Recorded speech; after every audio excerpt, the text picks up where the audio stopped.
आप देख रहे हैं डेंजर जोन और डेंजर जोन में अब तक हमने आपको कुछ ऐसी कंपनियां बताई जो कि आज दबाव में है नेगेटिव न्यूज फ्लो की वजह से। केपीएटी टेक्नोलॉजीज मैनेजमेंट ने क्वार्टर 1 क्वार्टर 2 को लेकर सेल्स वीक सेल्स के लिहाज से एक अलर्ट जारी किया है और स्टॉक आप देखिए 13% नीचे है।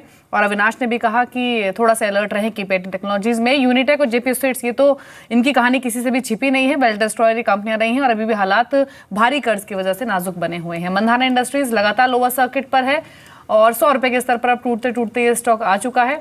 सेटको ऑटो 3.5% कमजोरी, यहाँ भी 51 के स्तर पर ये स्टॉक ट्रेड कर रहा है। साथ ही जहां पर कमजोर नतीजे लगातार आ रहे हैं वो है थंगामलाई ज्वेलरी। और अविनाश ने भी यहाँ पर कहा कि अगर आप निवेशित हैं ऑलरेडी और मुनाफे में हैं तो बाहर आ जाइए। और टेक्निकली भी जैसा कि बताया मुदित ने कि ये स्टॉक अब यहाँ से नीचे जाने की संभावना ज्यादा है। आप अलर्ट है, टेक्निकली भी उतना स्ट्रॉन्ग नजर नहीं आ रहा है, तो इन सभी शेयरों पर अलर्ट रहने की आपको जरूरत है।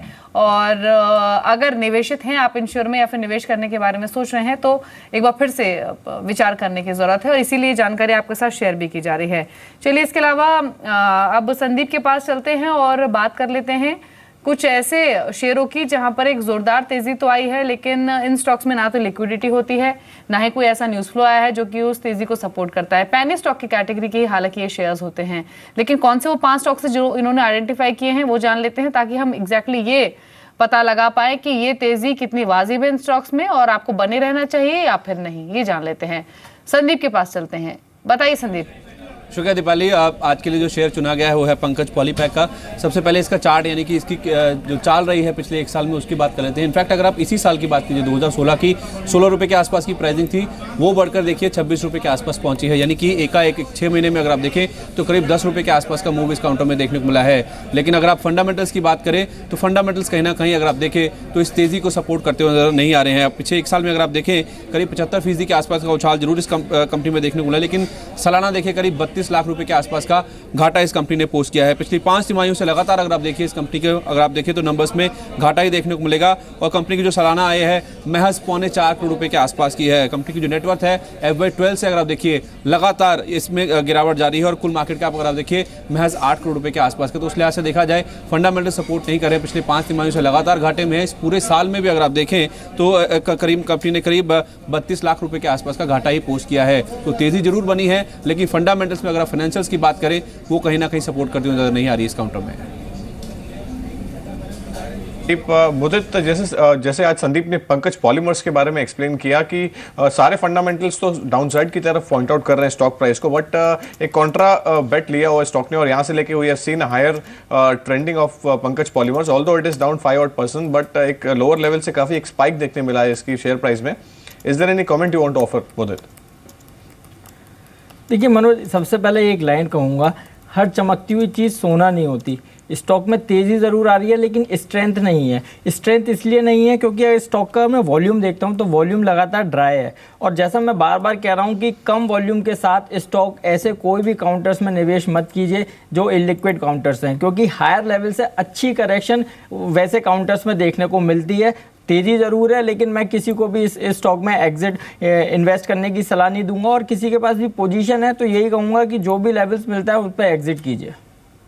जी चलिए अब कुछ क्वेरीज भी ले लेते हैं जो कि पेनी स्टॉक्स पर हमें व्यूअर्स ने भेजी हैं और एक सवाल जो हमें आया है वो आया है नदीम का नवी मुंबई से। 3i इन्फोटेक है इनके पास, 5000 शेयर हैं और जो खरीद भाव इन्होंने लिया है वो है 4 रुपए के आसपास। इनफैक्ट हमारे साथ फोन लाइन पर मौजूद हैं।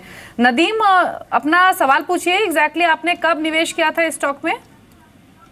जी मुझे तकरीबन 6 महीने हो गए। अब मैं चाहता हूँ क्या उसका फ्यूचर है। तो आपने 6 महीने पहले ये जब स्टॉक खरीदा तो एग्जैक्टली स्ट्रेटेजी आपकी क्या थी? क्योंकि स्ट्रॉन्ग परफॉर्मर तो ये बीते साल भर में रहा नहीं है। अगर सिर्फ साल भर की बात करें, कुछ साल पहले देखता था मैं, ये स्टॉक 100 रुपए तक गया था। बिल्कुल बिल्कुल बिल्कुल जी। चलिए अविनाश से कमेंट ले लेते हैं। अविनाश, काफी वॉलेटाइल रहा है ये स्टॉक बीते 1 साल में और अब जो इनका खरीद भाव है वो 4 रुपए के आसपास का है। इनफैक्ट 4 रुपए 10 पैसे का 5 रुपए पर ये स्टॉक आ चुका है। ये लकी है कि ऐसे स्टॉक में जो कि एक नॉन परफॉर्मर रहा है, एक वेल्थ डिस्ट्रॉयर रहा है, उसमें इनको मुनाफा हो रहा है। तो जो भी मुनाफा मिल रहा है इनको 1 रुपए के आसपास का लेकर बाहर आ जाएं, क्योंकि ये 150 रुपए का स्टॉक अब 5 रुपए पर आ चुका है।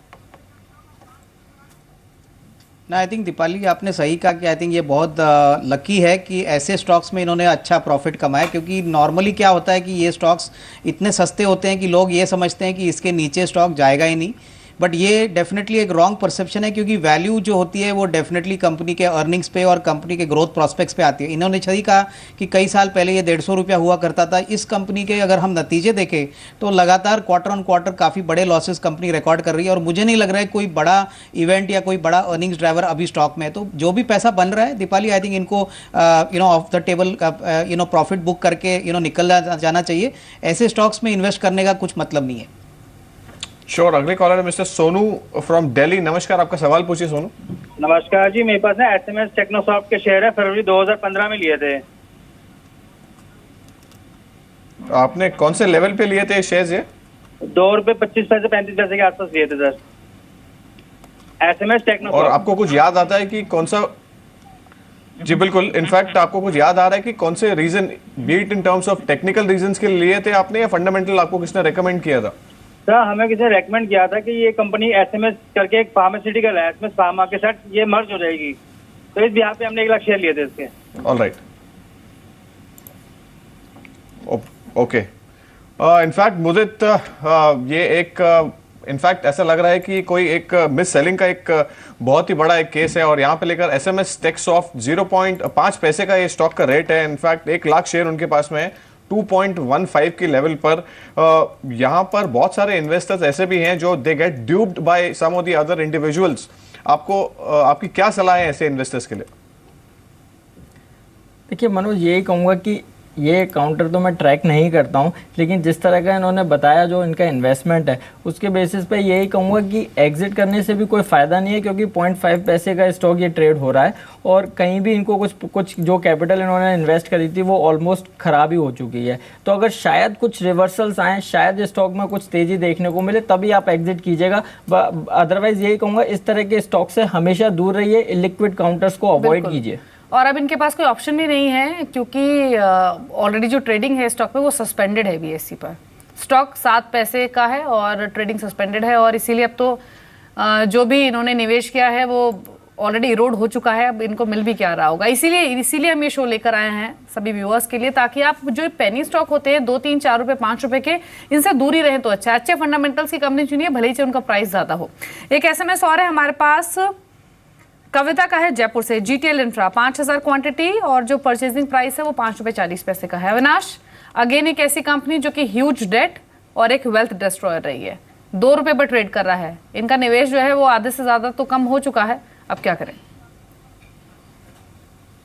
नहीं, मुझे लग रहा है कि ये भी पेनी स्टॉक है और इसमें कोई फंडामेंटल रीज़न नहीं है। मैं समझता हूँ कि जो भी पैसा बन रहा है इन्होंने लॉस डेफिनेटली इनकर किया है दीपाली, लेकिन मैं यही कहना चाहूँगा कि ऐसे शेयर में इन्वेस्ट करने के बाद अगर हम एक्सपेक्ट करें कि इसमें मल्टीफोल्ड रिटर्न्स आए, तो ये डेफिनेटली बराबर स्ट्रैटेजी नहीं है। जो पैसा बन रहा है या जो लॉस बुक करके अभी कैपिटल निकल रहा है, मेरे ख्याल से निकल जाना चाहिए। इसमें कोई स्टॉक में रहने की कोई गुंजाइश नहीं रहेगी।